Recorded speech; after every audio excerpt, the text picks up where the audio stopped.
हाँ? क्या हुआ? इस तरह की बात एक दफा भूते ने भी की थी। तुमने कभी किसी को ऐसा खत लिखा? मैंने ऐसा खत लिखा होता तो भूपे ने सारे पिंड को पढ़ा देना था।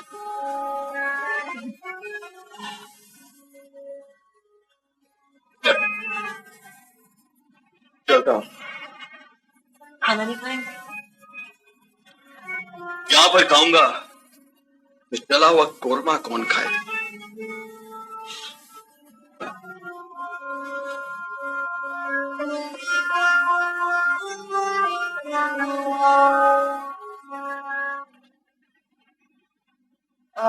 ये सब मैंने बनाया है बूटे।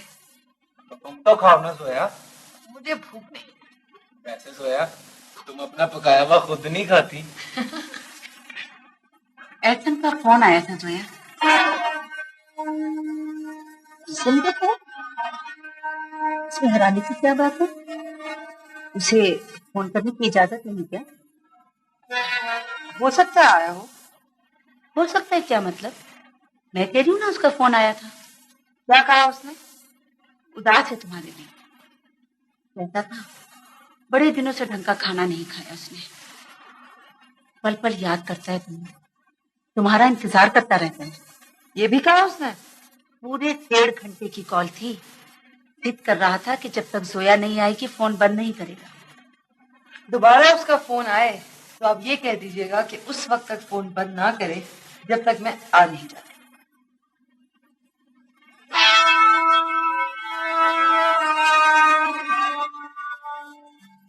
आप जोया वापस चली जाएगी। जोया ने कहाँ जाना है बूटे? अमेरिका। झूठ बोलती है, उसने कहीं नहीं जाना।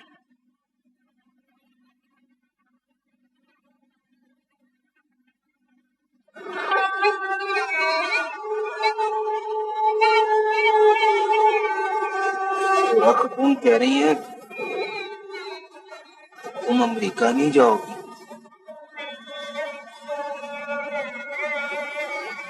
क्यों नहीं जाऊंगी? तो जाना ही पड़ेगा। लगता है हम दोनों के जाने का वक्त आ गया। ऐसे गोवा अमेरिका के सिंह ज्यादा फर्क नहीं है। क्यों? उदासी में अमेरिका भी टोबा टेक सिंह ही लगता होगा।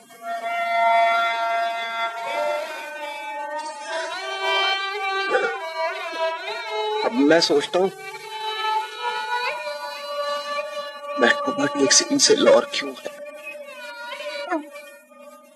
हारे हुए लोगों को बड़ा क्यों सोचते हो? पागल।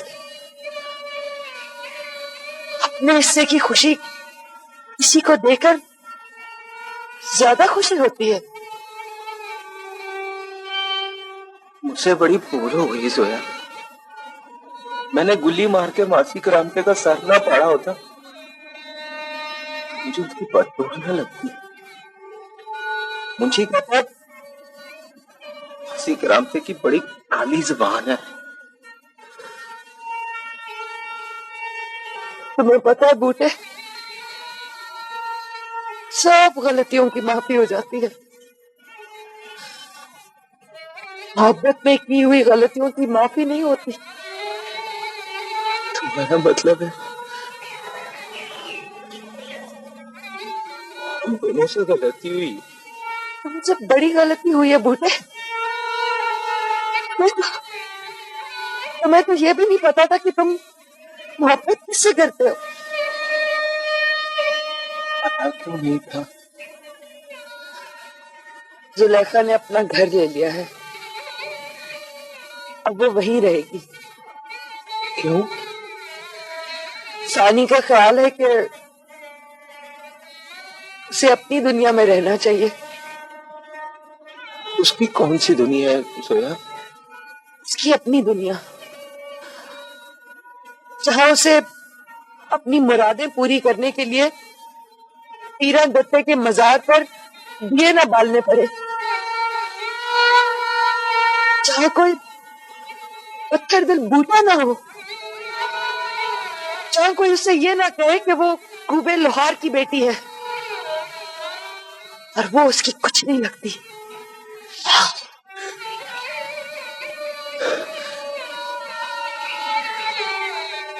एक बार में अकेली रहेगी वो। हो सकता है उसके साथ कोई ऐसा शख्स हो जिसकी वो कुछ लगती हो।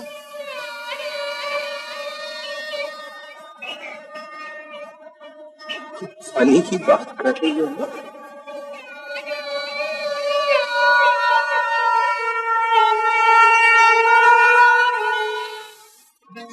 शादी के बाद मीरू को होना नहीं चाहिए कि वहाँ उसकी जान को खतरा है। फिर तो मीरू भी वहाँ पहुँचेगा। मीरू का वहाँ आना बहुत जरूरी है डांगर। सीधा सीधा बताएं कुंवर साहब, करना क्या है? मीरू शहर में पहुंचेगी तो मोबाइल टेलीफोन बंद हो जाएंगे। तुम उसी वक्त बुढ़िया को फोन करोगे कि हॉल के बाहर मीरू को किसी ने गोली मार दी। वो पागलों की तरह वहां पहुंचेगी। जैसे ही गाड़ी से बाहर कदम रखे तुम उसे घूम डालना। थोड़ी देर में वहां पुलिस आ जाएगी और फिर मीरू का वहां से निकलना मुश्किल हो जाएगा। लेकिन रामनवाज का क्या होगा? वो तो फिर बच गया। बुढ़िया की मौत के बाद रब नवाज अपने आप मर जाएगा।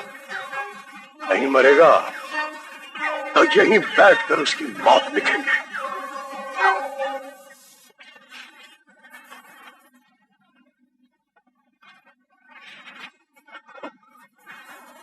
फिर जा रहे हो मीरू? अगर मैं रुकूंगा तो तुम दोनों से लड़ूंगा। लड़ लेना यार, पर आंखों से दूर ना जा।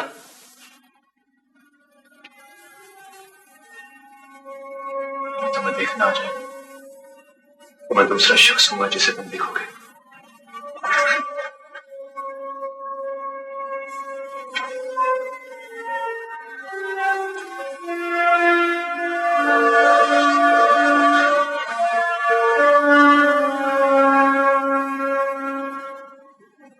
पहला शख्स कौन होगा?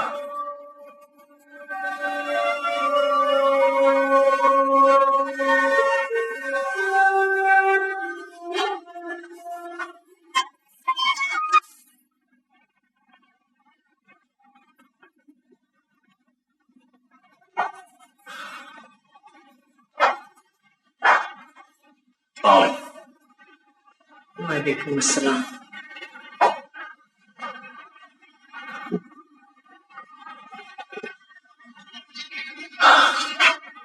रब नवाज। ये रब नवाज कौन है? उस पति का ऐनी शाहिद। कहाँ है? बता दूंगी तो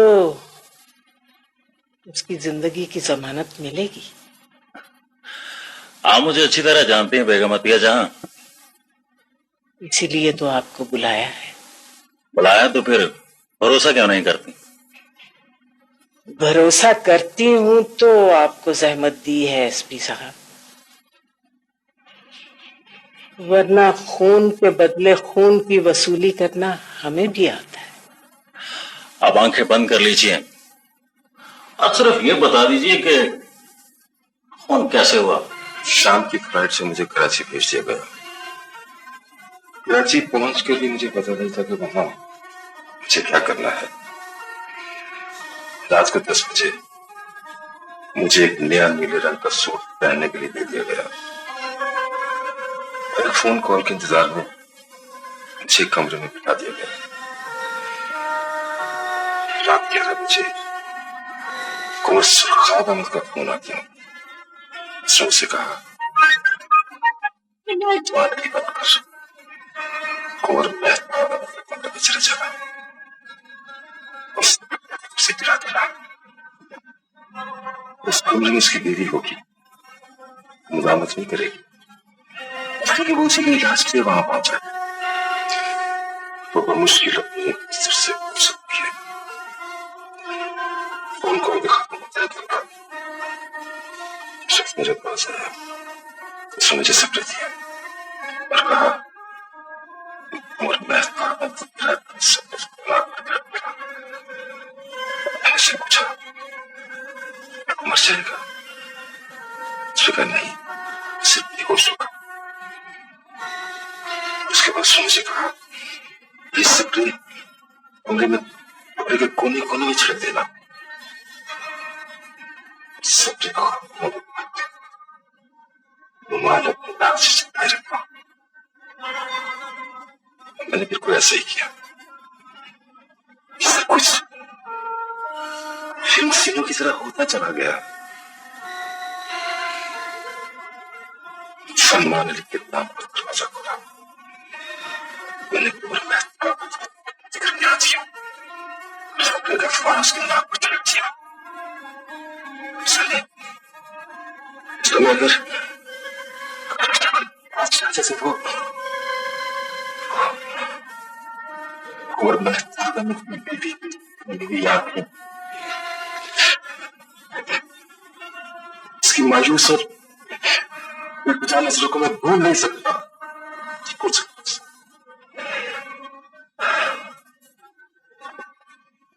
मुझे रात को लाहौर के ट्रेन के लिए रवाना कर दिया गया। मुझे एहसास हुआ मैंने क्या कर दिया है। क्या कर दिया मैंने? मैं हर सजा भुगतने के लिए तैयार हूं बेटा। हर सजा तो तुम भुगत रहे हो और वो सजा इसकी अदालत के फरमान पर मिली हुई सजा से ज्यादा होती है रहमान से।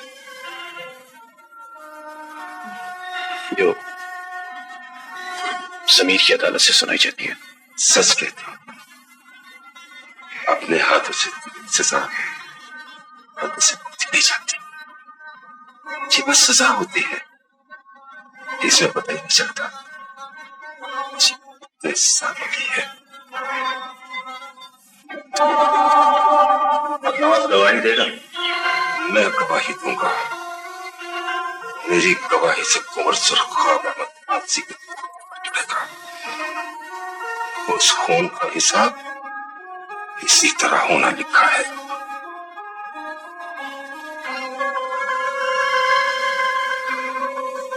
फांसी के तख्ते पर तकमीज हो गया नवाज। उस दिन मेरी ये सजा खत्म हो जाएगी।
अपने अब्बा के पास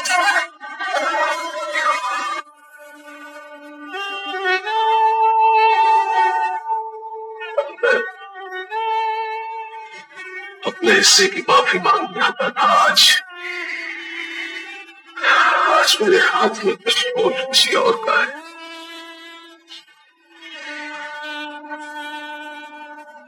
अमेरिका से उसकी मां आई है। 20 बरस के बाद भी उसे यकीन है कि उसकी होरी सुनने के लिए तरसता होगा। वो खुद क्यों नहीं आई? अगर माफी मांगने जाओगी तो अगर उतने प्यार पाएगा।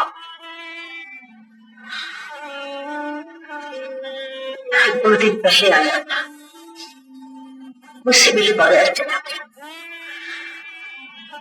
मैंने पहचाने कब आएगा? आया तो बात यही तो कहना है आपसे। अब आएगा तो रोक लीजिएगा। उसके लिए कि हम दोनों में से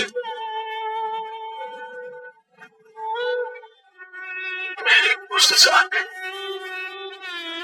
एक को माफ कर। किसको करते हैं?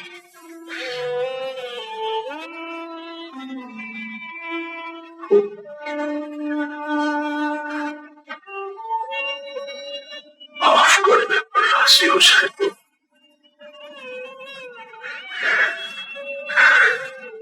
क्या पता मुझे भी माफ कर दे।